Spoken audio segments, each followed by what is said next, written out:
Google attracts over 90 million users a day. That's right, that's almost a third of the US population, or 1.5% of the world population. This makes Google the #1 search engine. Other search engines like Yahoo, Ask, and MSN are also quite successful and are Google's closest competitors. In 1 month, Google took 64% of the total amount of searches. Yahoo followed behind with 14% of the searches.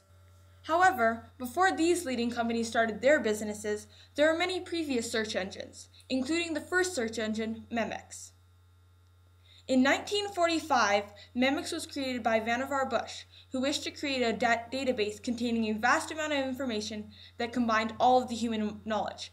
This idea helped inspire the World Wide Web.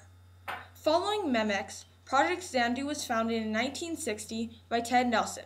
Although this search engine never really took off, hypertext documents were invented. Hypertext documents are pages of information that are accessible on an electronic device that have links to other information that can be accessed immediately. In 1990, a group of scientists and the U.S. Department of Defense came together to build the ARPANET search engine. ARPANET was motivated by the desire to create a network of communication in case of a disaster. Using packet switching, a system that breaks a file into smaller sections and then transfers the file to another computer and puts them back in order, scientists were able to transfer files quickly. Shortly thereafter, the World Wide Web was created by Tim Berners-Lee, who would probably be one of the richest people in the world if he hadn't chose to make the internet free. AliWeb, another search engine created by Marge and Coaster in 1993, allowed users to post their own sites and search with related keywords. By 1993, there were a couple of search engines that all worked the same way: World Wide Web Worm, JumpStation, and RSBE. Each program worked using bots. Bots, or programs that do work much faster than a human can, travel through networks at a very fast speed, looking through an index of information for words that match a user's search. The Yahoo directory was developed in 1994 by David Filo and Jerry Yang. However, the Yahoo search that you see today wasn't started until 2002. Yahoo was different because it charged sites to be included.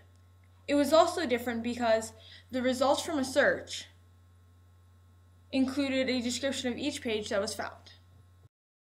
As time continued, many of the smaller search engines that were previously created or were just starting in the 1990s were mostly bought out by the leading search engines today. In 1996, Larry Page and Sergey Brin met at Stanford College and began to work on the search engine that they first called Backrub. After working at Stanford for a year, they changed the name to Google and opened it to the public. Today, Google has over 1 billion pages indexed. That's almost 1/3 of the world's population.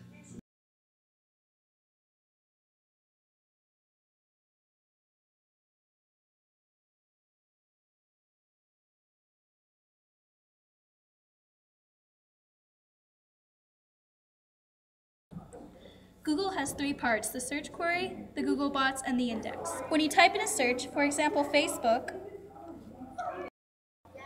the Google bots then go all over the network finding keywords to match your search. They relate keywords using URLs and synonyms to relate to your search. Google's index contains all the information and pages that they have. When you see the results of your search, you see part of the Google index. Google uses an algorithm to rate searches in order from most important to least important. However, nobody knows what it is. Google is very secretive about it. Google currently has 24,400 employees working for them. To put into perspective, that's like 1/3 of Las Cruces working for Google. Some of these employees rate the searches from least to most importance and decide which website should come up first on your search. That's all for Google. This movie was brought to you by Sophia Melendez and Gwen Holtzman. Thank you!